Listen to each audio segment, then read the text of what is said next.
That's so funny.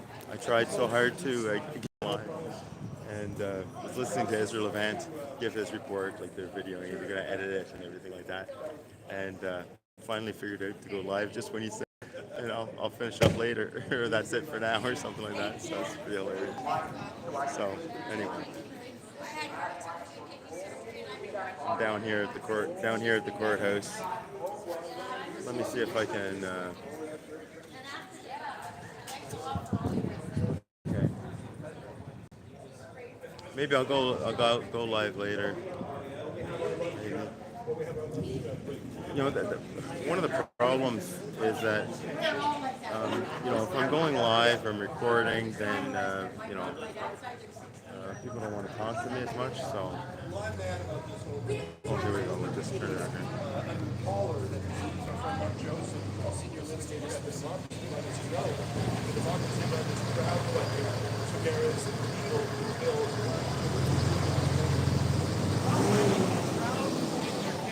So obviously we don't have mic. A Brinks truck is making all this noise. Okay, I'm gonna walk away for a second.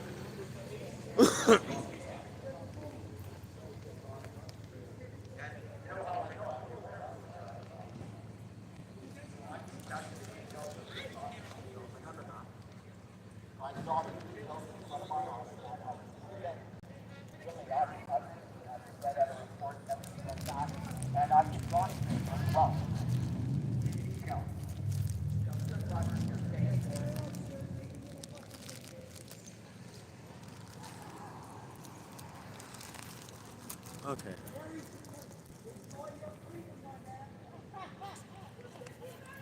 What am I doing?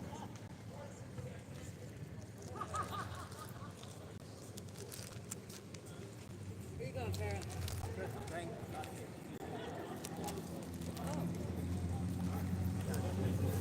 Okay, sorry about that, everyone who's tuned in. Thank you very much for tuning in.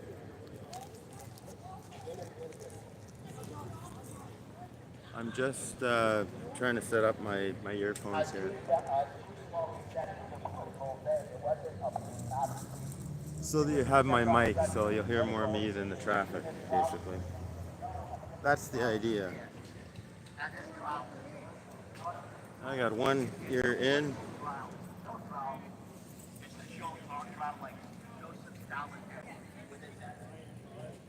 Two ears in.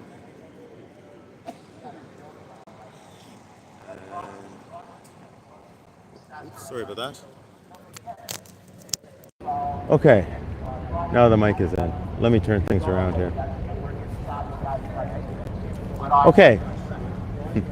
Hi everyone, Father Anthony Hannon here and this is To Prepare His Way, and I'm in Ottawa right now, down at the courthouse, and this is day one of the sentencing hearing for Tamara Leach and Chris Barber. Although when I looked at the court docket earlier, it said that he said that they were in separate rooms, so I don't have clarification about that. But I was just listening to Ezra Levant from Rebel News. I went up and shook his hand, and he was recording for Rebel News, and he did quite a long monologue there, updating everyone, and you know, very, very good. So I thought I'd come down here. Another one of those things where I think it's beneficial to have a priest down to lend support for those who are coming out and supporting. Kind of, you have some of the regulars that you know, protest, you know, on Parliament Hill every day of the year. And I'll turn things around here a bit from a distance here. There's one fellow there with I don't know who he is. He's got a black hat and he's got you know, a megaphone. So it's kind of kind of difficult. No one listens to anyone when they got a megaphone. He's wandering around. No one's listening to him. So it's just kind of annoying. There's the truck that Rebel News has that has a video and pictures on the outside showing support for Tamara Leach. Now the courtrooms have been booked for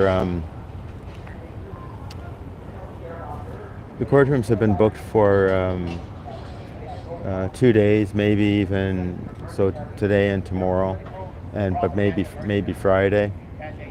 So it's not a quick thing. I've been learning quite a bit about our justice system as of late. I've been down at the Provincial Offences Court, which is basically traffic court. It's another courthouse in Ottawa, and just learning how things are. And I think that this whole thing with Tamara Leach and Chris Barber, it's what they call lawfare, right? Their punishment has already been just going through the trials for the last 2.5 years. That's an injustice in itself. I mean, Tamara Leach and Chris Barber, I think like countless others, sure, had some influence on the truckers' convoy, like whoever knew them and whoever they could organize to come to Ottawa, their family, friends, whatnot. But we could say that about just about anybody. Could say that about me. I first heard of who Tamara Leach was when because the truckers' convoy of January and February of 2022, that was the third attempt. That was the third attempt at truckers' convoy here in Ottawa. And but it was really obviously it was really starting to roll. So I went to give. I think it was on Canada United or United Canada website or something. And I went to see if I could donate something, and it said that, so the GoFundMe came up as Tamara Leach's name. I didn't know who that was, so I made a phone call to someone I knew from the Freedom groups and said, "Who's Tamara Leach?" And he said, "Oh no, she's good, no problem. She just started the GoFundMe," and they had no idea that it would be raising the millions of dollars that it did, right? And it was great. It was a good encouragement for everyone, for Canadians. All the Canadians who came out to all the overpasses with Canadian flags and whatnot. It was a great encouragement, right? To see that the GoFundMe was going up so high, and then she had to.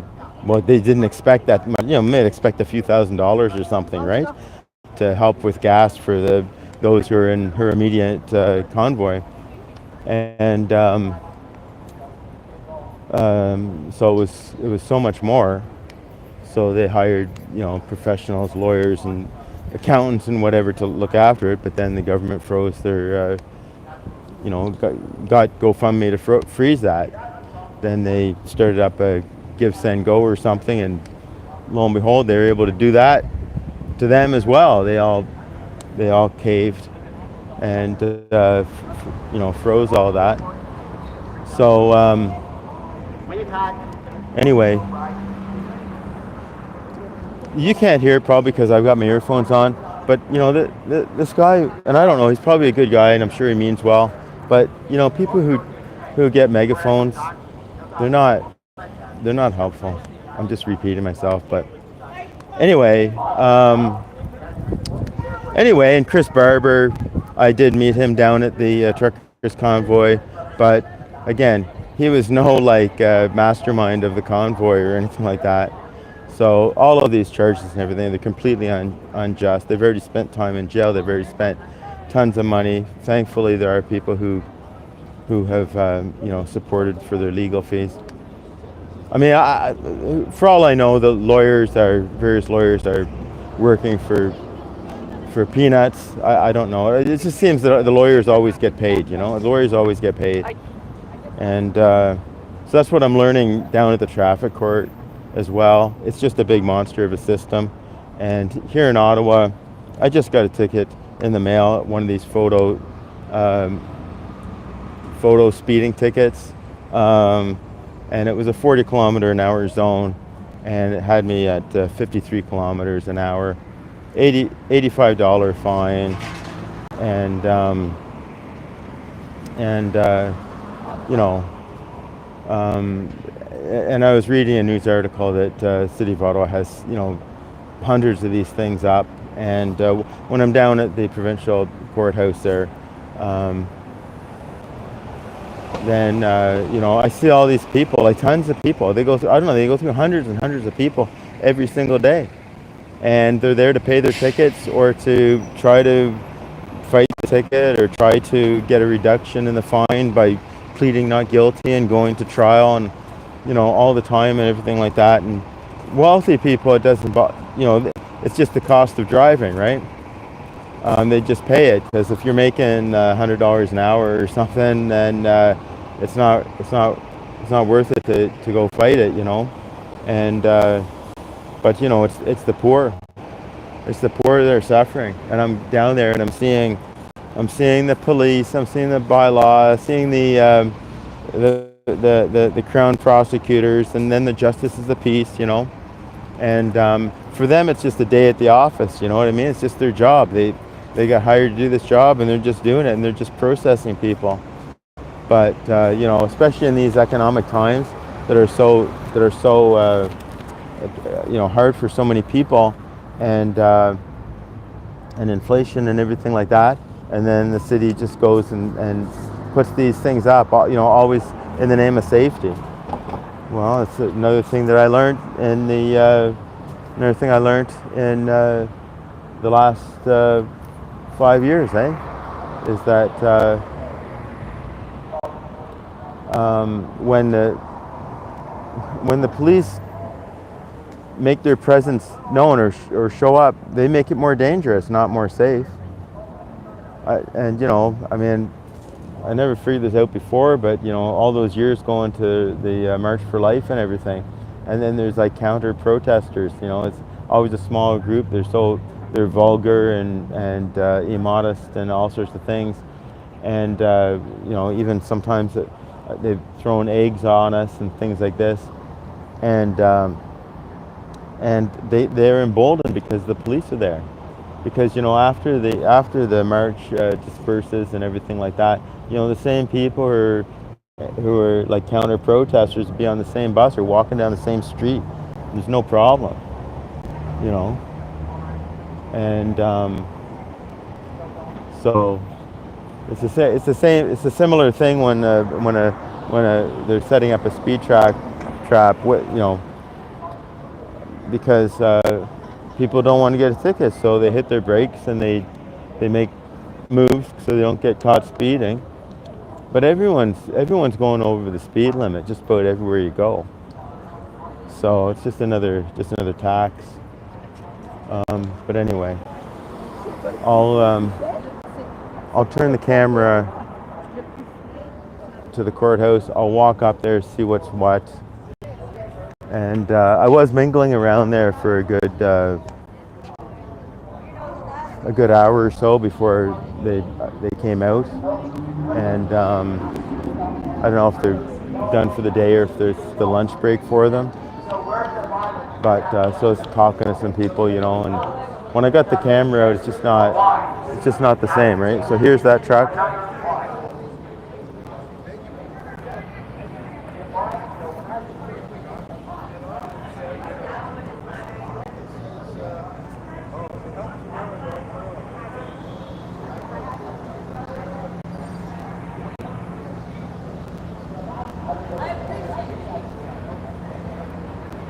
Anyway, so good for Rebel News. We're doing that.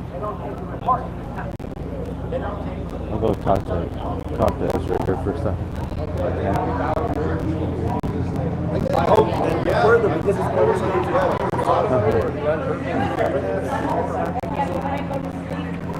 Are they breaking for lunch right now? Is that what's going on? Lunch break till 2:30. Yep. Okay, and you think it'll go on like tomorrow and Friday? No, not Friday, but tomorrow probably. Okay, wow. Well, thanks again for everything you're doing. Yeah.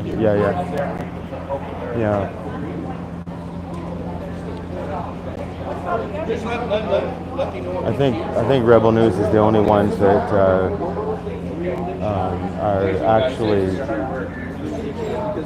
covering this. Okay, so maybe I'll be able to see some of people's comments here. Let's see what we got here.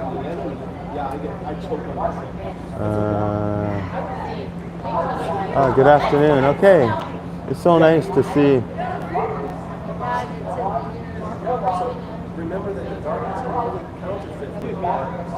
Yeah, Dana, thanks for your comments there, and I think it's Rosemary is the other person here, and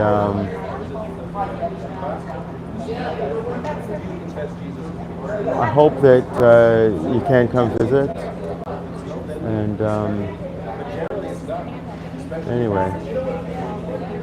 anyway, it's been forever since I've done a video or gone live, but here I am.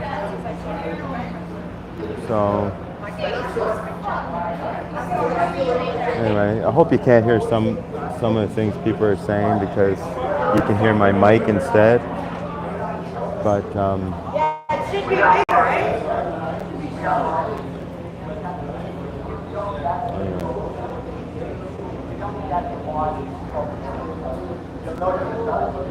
anyway, Rebel News has kind of taken the torch for Tamara Leach, but not Chris Barber for whatever he has other group helping him, I guess. But so here's the guy right here with the megaphone, and I guess I was looking at the sign there. He thinks he's evangelizing, and it's not evangelizing. The Lord hates a lying tongue. Whatever his sign says there, may be true, but no one's listening to someone with a megaphone. They just don't.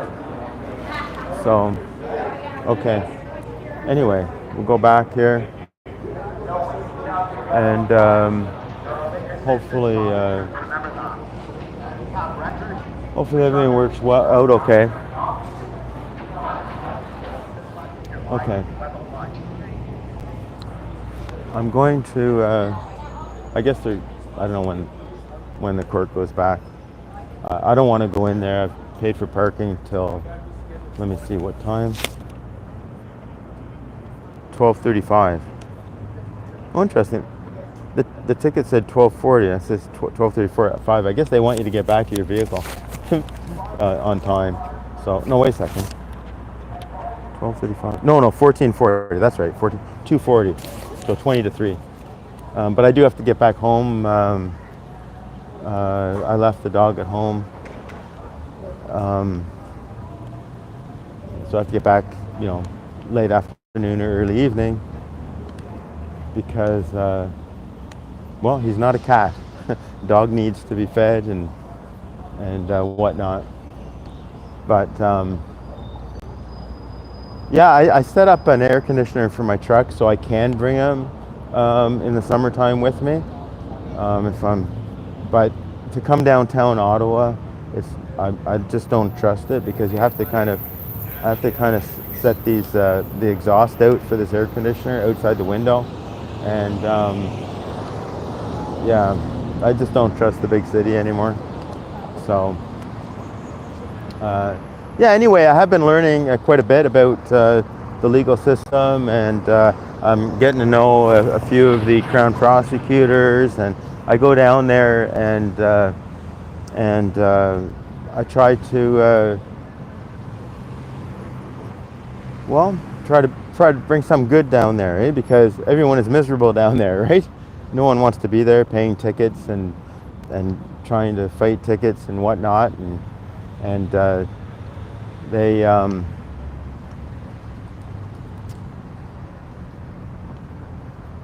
and then of course the staff, the clerks that are down there,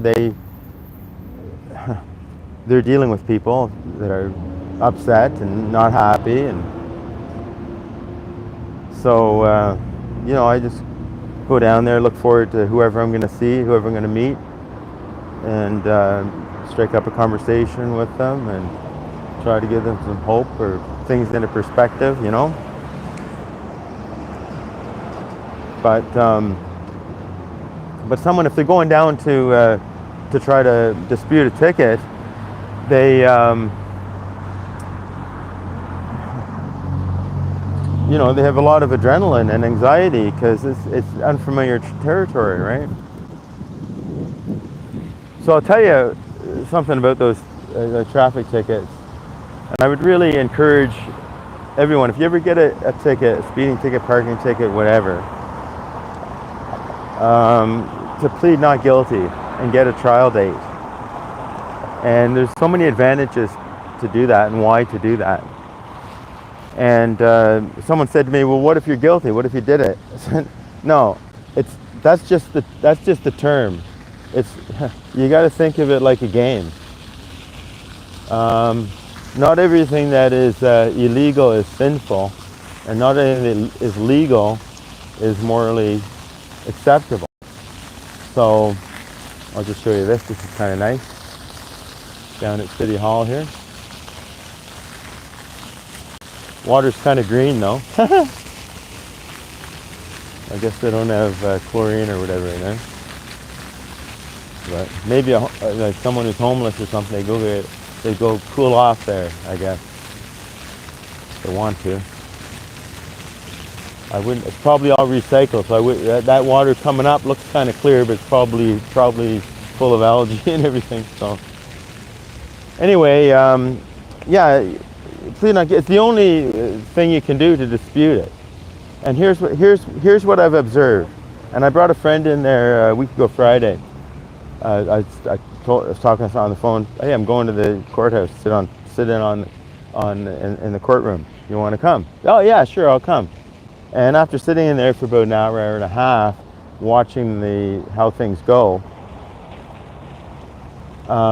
she said this should be required for every high school student before they graduate to come and sit in on a trial.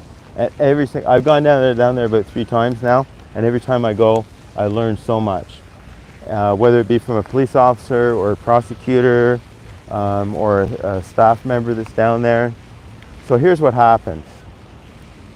Now I don't know for every charge or whatever, and some things are more serious, but for the vast majority of people, okay, you plead not guilty, you get a trial date, you go down there, and then the first advantage of pleading not guilty is you don't have to pay the ticket until you're convicted.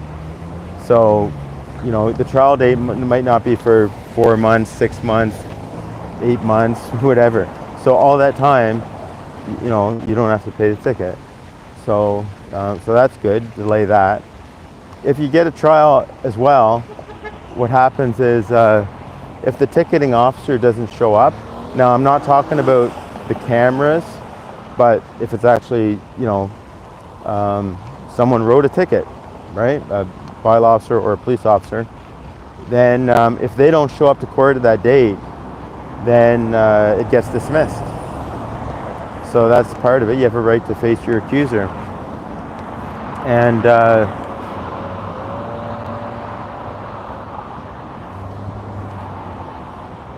this car, it says no access, but this car's coming in anyway. I'm just looking at the body lines on this white car here. It looks like it's in an accident already, but obviously it's not. It's kind of funny. It's a Hyundai. But anyway, now if the ticketing officer shows up, this is what I'm observing for, like, I don't know. Well, I've observed it for 100% of the cases that show up to trial and don't do the Zoom. And that is, they say, okay, the ticketing officer has shown up, so then you go have a seat outside the courtroom and someone will talk to you. And then the Crown prosecution, that they work as a team, and the other prosecutors, so you might have 1 or 2 prosecutors that are in the courtroom, and then the others, they go out and they offer everyone a plea deal. They try to get everyone to plead guilty to a lesser fine or a lesser charge. So right away, you have an opportunity. You might think, oh, you're not going to win at the trial. The officer showed up or whatever, but then you're going to be able to pay a lesser fine. And if it's a traffic infraction, you might have less demerit points or whatever. And then I'm watching the process, and what they do is they have people who have legal counsel, so a paralegal or something. They get to go first, and now they're all doing it by Zoom because it costs the clients more if they want the lawyer or paralegal to go down and represent them in person. So everyone's choosing Zoom. But almost all of them that I'm watching, they say, oh, I was just hired by my client, or we don't have disclosure. So that's another thing. You ask for the evidence that's going to be presented by the Crown prosecution, which is basically the notes of the ticketing officer. There could be other things as well, but in that disclosure, or you can ask for more disclosure. You could ask for, body cameras from a police officer or whatnot. You can ask for manuals for the radar guns or the laser guns and things like this. And I don't know why I'm going back up here. Let's walk to Spark Street. Okay. So anyway, what they're doing is these paralegals and whatever, they're all asking for what they call an adjournment, which is kicking the can down the road even further. And so they get a new court date, which is a couple months down the road. And basically they're saying, look, we're not prepared. I just got this. Oh yeah, and the disclosure is very interesting. They the Crown prosecution, you apply to the court, which basically it goes to the prosecutors, and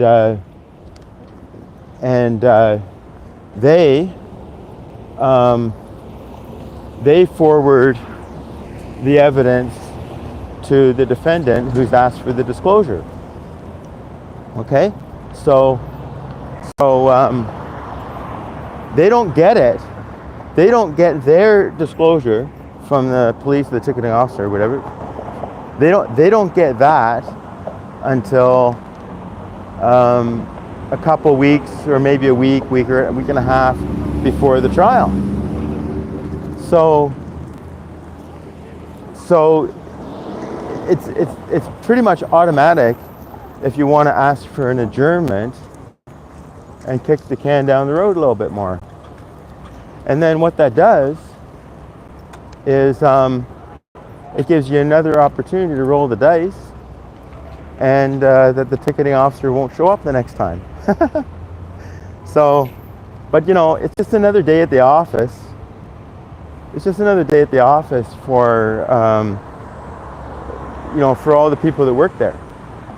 So they're not trying to be mean or anything. It's the system that we have.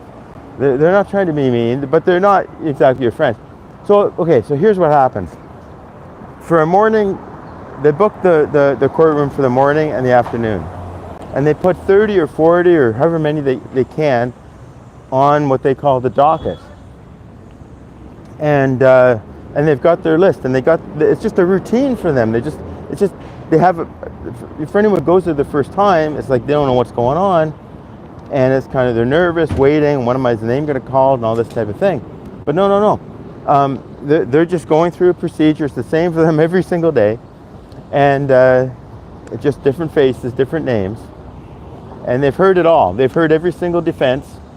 They know what works and know what doesn't for to get off on a ticket. And it's the legislators, okay, so whether that be at the municipal level or the provincial level, they've closed all the opportunities to be able to fight, and the police officers, they're also trained to put things down, right? So in their notes, right? So for example,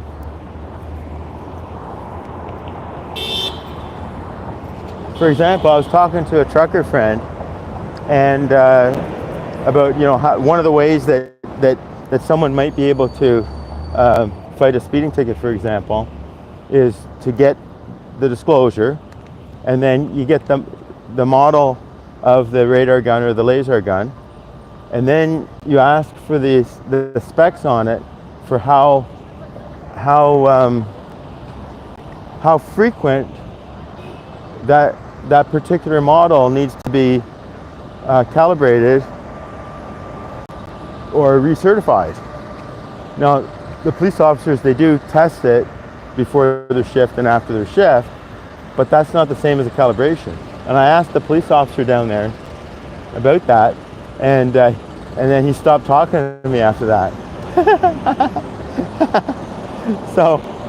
So he says, I'm not here to give you free legal advice. Oh, no, we're just having a conversation, man.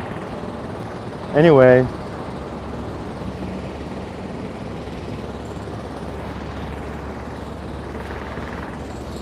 Don't you think it would be funny if someone went to trial and so they have a right to ask the police officer questions?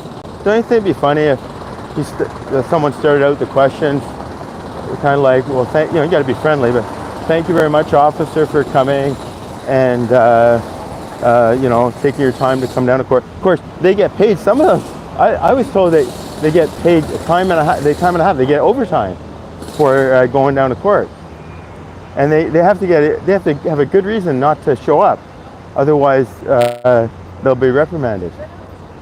There's negative consequences if they don't show up. But anyway, thank you for coming. Nice to see you. Hope you're having a good day. Like the defendant is not having a good day, but may as well be friendly to them. And imagine if they said, now, before we begin, officer, have you had anything to drink today? Are you sure? Nothing at all? Any cannabis? Any mind-altering or mood-altering drug at all? Were you drinking on the day that you gave so-and-so a ticket? I think that would just be hilarious, just to kind of ask the questions that they always ask. Ask them where they came from before they got there to court. Ask them where they're going after court. Because that's what they ask everybody when they pull them over.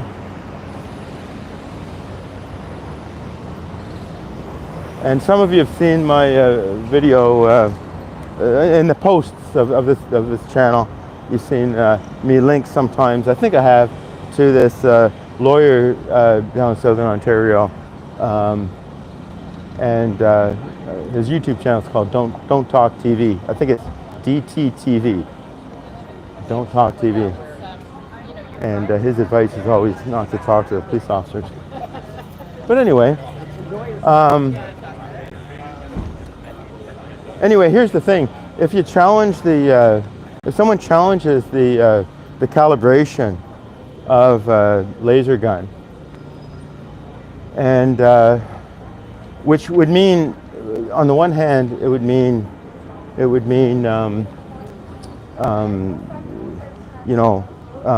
how accurate it was in terms of speed, right? Oh, we got to change the guard over there. At the Tomb of the Unknown Soldier. Could go over there later. Walk down Spark Street Mall here. So they have to prove beyond a reasonable doubt, see? So if the calibration is challenged and the accuracy is not there, well, theoretically, you should at least be able to reduce the speeding fine a little bit. I don't know how exactly that works, but the other calibration would be the aim on it. And so, at such a distance, if it wasn't calibrated, they could have been, the laser gun might have, bounced off the wrong vehicle. See? I see I'm losing viewers, so maybe I shouldn't be talking about this. Do you not find this interesting? So, I know, I find it interesting. But anyway, the problem there is the police, they write on their thing, like their visual observations as well. So, if one is arguing that you know, he got the wrong vehicle, but the police observation was that you were passing the other vehicles, you're going faster than everyone else, then it kind of backfires because you're actually proving that you've been going faster than that, not slower. So, but anyway, like I say, everyone should plead not guilty. I consider a civic responsibility to plead not guilty. Unless you don't have the time. I mean, it always is kind of a matter, and they kind of bank on that. So as people are waiting outside the room, and the prosecution team is approaching them one by one and bringing them to another room, and then offering them a lower charge, a lower fine, and plead guilty. They know that 99% of the people do it. I'm just making up a number, but the vast majority of people take the deal. They take the deal. And that's fine, like it's still a bonus, but what they're doing, like one police officer told me, he said,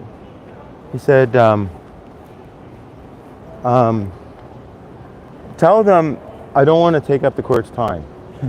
He said, see, because they all want to go for lunch or they don't want to go home late, right? So, because here's the thing, if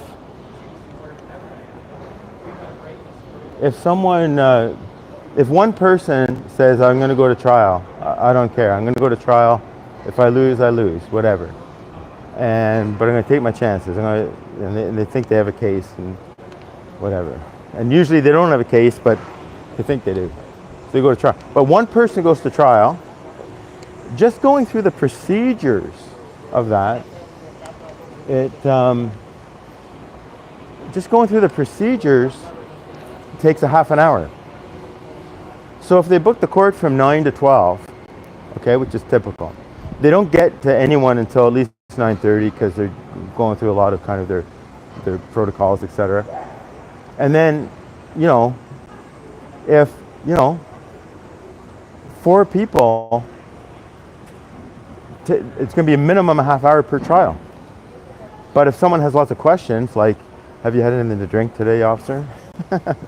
Or something like that. If they have a lot of questions, do like the politicians do and ask silly questions, then they're going to be late for lunch. And if everyone went to trial, everything would get backlogged. Because the way I see it, someone might say, oh, but they broke the rules and they, for safety's sake. It's not really for safety's sake. The government always gets bigger. And when I look at all those people that are there paying tickets and pleading guilty and everything like that, I don't see them as bad people. I just don't. I see them, they got caught in the trap. They got caught in the trap. And it's done on purpose. And then they hire more officers to give more tickets because it's a moneymaker. But it's also kind of a control thing. So that's the way I see it anyway. Anyway. I don't know. Anyway, you probably noticed, you probably got some notifications that I was going live. I probably tried it about 4 times before I could figure it out. When it was easy, the first time I ever went on live was during the truckers convoy. And I said, I got to try this. I'd never tried it before, but let's try it. And it worked flawlessly because it was simple, but they keep improving things with more features and whatnot. And then I can't get a thumbnail up, and then I can't get to be horizontal or landscape view. They will always want portrait. And that's impossible to use with the selfie stick. So, okay, I'm going to get in the shade here. I'm going to take a look at anyone's comments, see if you want me to comment on anything. So I'll just show you where I am here. So, this is continuing down Spark Street. If I went that way, you got the CBC on the left and stuff like that. There's the part of Parliament Hill, right? Okay.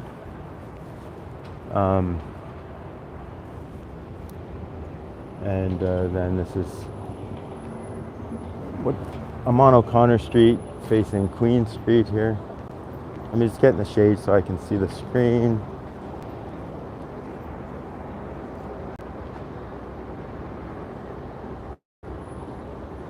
Okay, live chat.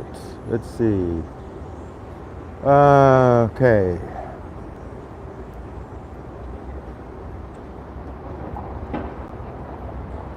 Three days for Sunday. So Ezra Levant confirmed that it was 2 days, because I knew it was booked for 2 days, but he had written on his website that it might be 3, but he said today, no, definitely not. He was making some good cases. I didn't get it on film, but he was making some good cases, saying, for the same charge, it has to be similar things, and he doesn't think there should be any jail time, obviously.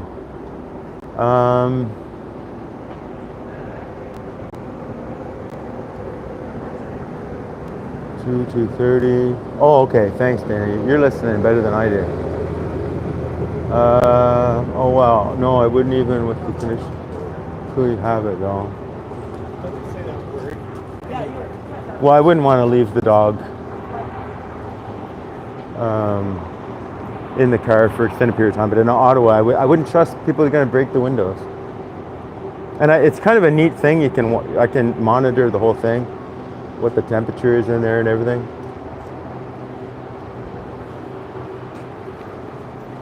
Okay, now I'm in the sun again. Just a second here.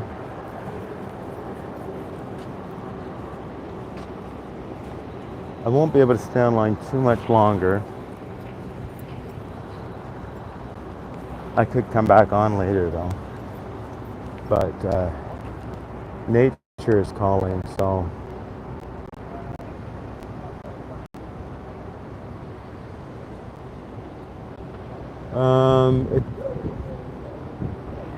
Okay, it takes so much time to dispute a ticket. Yeah, it does. It takes a lot of time. See, but the attitude that I have is I'm going to go and I'm going to meet people. And like,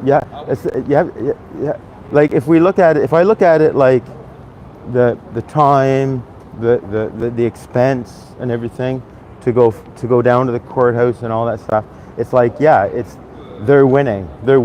It's costing me more than the ticket. But if I have the attitude, I'm going to go down there and I'm going to meet people. Here's a Ottawa chip wagon here. Maybe I'll show and you can see how much things are here if they've got the prices. And this, of course, is in Canadian dollars for the American viewers.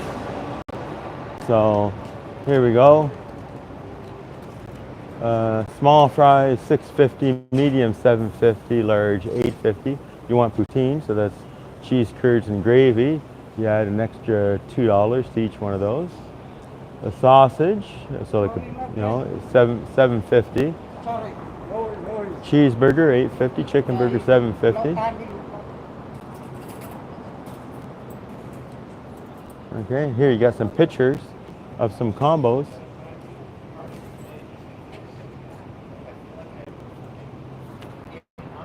There you go. But no, like when I go down there, I have this attitude that I'm going to meet people. I'm going to bring, you bring Christ's love. It doesn't have to be, overt. Hey, did you know that Jesus loves you and all? It doesn't have to be like that. As a matter of fact, that can come across as even, uncaring. But I go everywhere I go. I just strike up a conversation with somebody. Nice day, whatever. And then we get talking. So what are you here for? Da da da da da. And oops, now someone sent me a message or something. I gotta see if I can get. See if I can. Oops. Do I want to stop streaming? No. Trying to see. Anyway, I guess I forgot to put the phone on Do Not Disturb. So anyway, no. go and bring the joy of God.